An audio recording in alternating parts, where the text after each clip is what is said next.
السلام علیکم ورحمۃ اللہ وبرکاتہ. الحمد لله نحمده ونستعينه ونستغفره ونؤمن به ونتوكل عليه ونعوذ بالله من شرور أنفسنا ومن سيئات أعمالنا من يهده الله فلا مضل له ومن يضلله فلا هادي له وأشهد أن لا إله إلا الله وأشهد أن محمدا عبده ورسوله. أما بعد فإن خير الحديث كتاب الله وخير الهدي هدي محمد صلى الله عليه وسلم وشر الأمور محدثاتها وكل محدثة بدعة وكل بدعة ضلالة وكل ضلالة في النار. قال الله تعالى في القرآن المجيد: أعوذ بالله من الشيطان الرجيم بسم الله الرحمن الرحيم إن الله لا يغفر أن يشرك به ويغفر ما دون ذلك لمن يشاء.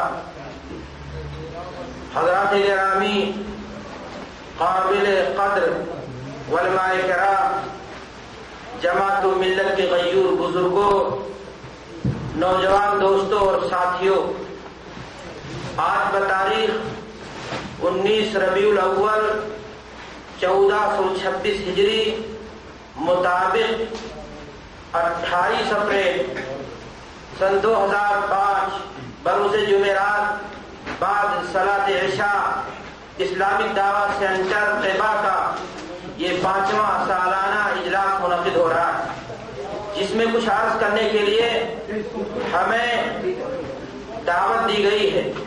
میرے لیے انتہائی سعادت اور مسرت کی چیز ہے کہ میں آپ کے سامنے کچھ عرض کرنے کی جرأت و جسارت کر رہا ہوں. بھائیوں اور دوستوں، جیسا کہ آپ نے سنا، آج کا موضوع ہے شرک کی حقیقت اور اس کی تباہ کاریاں. یہ موضوع بلا شبہ بڑا ہی اہم اور بڑا ہی طویل اور ہمارے حال اور مستقبل کے اعتبار سے بڑا ہی مطلوب ہے ہم سے. بھائیوں اور دوستوں، ہمارے برادرم احسان اللہ صاحب نے ہمیں یہاں بلا کر کے آپ کے سامنے کچھ کہنے کی، کچھ عرض کرنے کی اور کچھ آپ کے سامنے بیان کرنے کا حکم فرمایا ہے.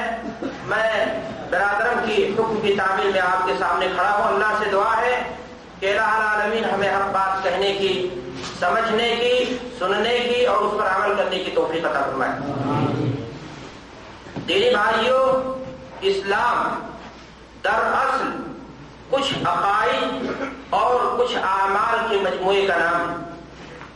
عقیدے کا تعلق انسان کے دل اور دماغ سے ہوتا ہے اور عمل کا تعلق اعضاء اور جوارح سے ہوتا ہے.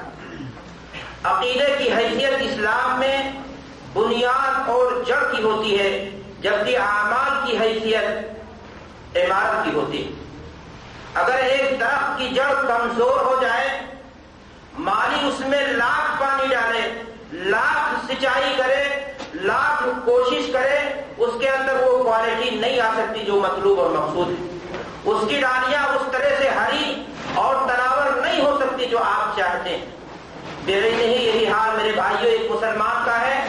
اگر وہ نماز پڑھتا ہے، روزے رکھتا ہے، شکل و صورت اس کی ظاہری طور پر اسلامی ہے، لیکن اس کے عقیدے میں کہیں کھوٹ ہو، اس کے عقیدے میں کہیں جھول ہو، اس کے عقیدے میں کہیں کمی ہو، تو اس کی روزہ و نماز بھی اس کو جہنم میں جانے سے نہیں روک سکتی. اس لیے ایک مسلمان کے لیے ضروری ہے کہ اس کی زندگی شرک کی غلاظت و گندگی سے پاک صاف ہو اور وہ دور.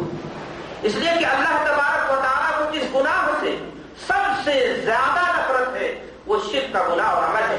اللہ تبارک و تعالیٰ ارشاد فرماتا ہے: ان اللہ لا یغفر ان یشرک بہ ویغفر ما دون ذلک لمن یشاء. کہ اللہ اس بات کو نہیں معاف کرے گا کہ کوئی شخص بندوں میں سے کسی انسان کو اس کے برابر قرار دے دے، اس کے کسی صفت اور اس کے کسی چیز کو، اختیار کو اس کے بندوں میں سے کسی کو سونپ دیا جائے. اللہ کو یہ بات قطعاً برداشت نہیں. اس کے علاوہ اگر کوئی گناہ ہے تو اللہ تبارک و تعالیٰ اسے معاف کر سکتا ہے. میرے بھائیوں اور دوستوں، آیت کریمہ سے کیا بات معلوم؟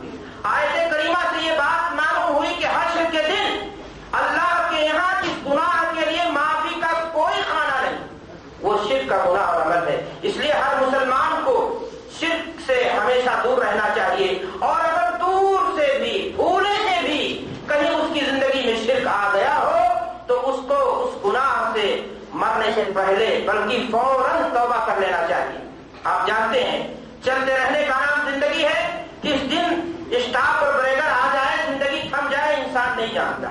گھر سے نکلا ہے اچانک حادثاتی طور پر موت کا شکار ہو جائے, نہیں جانتا. پتہ یہ چلا شرک کی غرض تو گندگی لیے ہوئے اللہ کی جناب میں پہنچ جائے اور اللہ تبارک و تعالیٰ ناراض ہو کر کے فرشتوں سے کہے اس ناپاک روح کو گھسیٹ کر جہنم میں ڈال دو, اور اس کا ٹھکانہ کیا ہوگا؟ جہنم ہوگا. میرے بھائی اور دوستوں, اس لیے ہمیں ہمیشہ صرف کی گندگی سے اپنے آپ کو دور رکھنا چاہیے. اور بھی جو گناہ انسان کو اس سے بھی توبہ کرنی چاہیے, اس سے بھی بچنا انسان کے لیے ضروری ہے. اس لیے کہ گناہ اور معاصی انسان کو بلند اور عرفہ مقام سے نیچے گرا دیتے ہیں. جو انسان اللہ کی نگاہ میں نظر رحمت میں محبوب ہوتا ہے, وہی جب گناہ کرنے لگتا ہے تو اللہ کی نگاہ میں دور ہو جاتا ہے معصیت کی بنیاد پر. میرے بھائیوں, اس لیے ہمیں گناہ سے بھی, کوئی بھی گناہ ہو, سے توبہ کرنی چاہیے. بلا شبہ شرک کے علاوہ کوئی بھی گناہ ہو, چاہے وہ کبیرہ ہی گناہ, اللہ تبارک و تعالیٰ اگر چاہے تو معاف کر سکتا ہے. لیکن اس امید پر بندہ گناہوں میں ڈوبا رہے, یہ کسی بھی طرح سے انسان کے لیے مناسب اور زیب نہیں. میرے بھائیوں اور دوستوں, میں اب آپ سے پوچھنا چاہتا ہوں کہ اللہ تبارک و تعالیٰ شرک کے گناہ کو کیوں نہیں معاف کرتا؟ آپ جانتے ہیں, میری باتوں کو غور سے سنیں. موسم خراب ہے, بارش یا ہوا تیز ہے, تو اس کو رہنے دیجیے. آپ جس کام سے آئے ہیں اس کو غور سے سنیں گے, اپنے ذہن کو منتشر نہیں کریں گے, تو آپ کو انشاءاللہ میری باتیں کچھ فائدہ دے جائیں گی. اللہ سے دعا ہے کہ ہم سب کے لیے مفید ہو. میں عرض یہ کر رہا تھا میرے بھائیوں کہ گناہ اور جرائم کی کئی قسمیں. کچھ گناہ ایسے ہوتے ہیں, کچھ جرائم ایسے ہوتے ہیں جس کو کوئی بھی ملک, کوئی بھی بادشاہ, حاکم وقت معاف نہیں کر سکتا, اور کچھ گناہ ہوتے ہیں جو معافی کے کھانے میں جگہ پا جاتے ہیں. کون سا وہ گناہ ہے جو کوئی بھی ملک اس کو معاف نہیں کر سکتا؟ میرے بھائیوں اور دوستوں, گناہ ہے بغاوت کا. مشرک بھی دراصل خدائی نظام میں دخیل ہو کر کے اللہ کے اختیارات کو اللہ سے لے کر اس کے بندوں کو سونپتا, وہ بھی بغاوت کا جرم کرتا ہے. اس لیے اللہ تبارک و تعالیٰ اس کو کبھی معاف نہیں کر سکتا.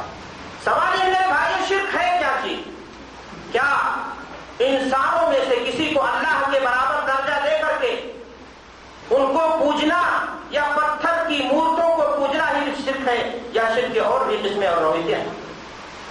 دینی بھائیوں, جس طرح سے رام اور لکشمن کو اللہ کے برابر درجہ دے دیا جائے شرک ہے, جس طرح کالی, بھوانی, درگا, شنکر اور دیگر جھوٹے خداؤں کے نام پر مورتیاں بنا کر کے پوجنا, ان کے سامنے لابا بتاشا چڑھانا, پیشانی ٹیکنا شرک ہے. اسی طرح یہ بھی شرک ہے کہ اللہ کی ذات میں, اللہ کی صفات میں, اللہ کے اختیارات میں, عبادت میں, بندگی میں کوئی چیز جو اللہ تبارک و تعالیٰ نے اپنے لیے خاص کی ہو, اس کو اس کے بندوں میں سے کسی کے حوالے کیا جائے. جو نام اللہ کے وہ کسی اور کے نہیں, جو صفات اللہ نے اپنے لیے خاص کر رکھے وہ کسی اور میں نہیں پائے جا سکتے. کس طرح سے اللہ کے علاوہ کو خالق ماننا, مالک ماننا, مختاری کل ماننا شرک ہے.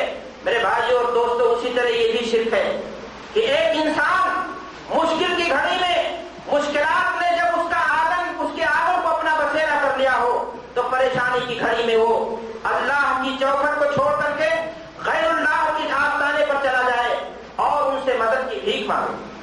مثلا کہے یا غوث آدم المدد, تو یہ بھی شرک ہوگا.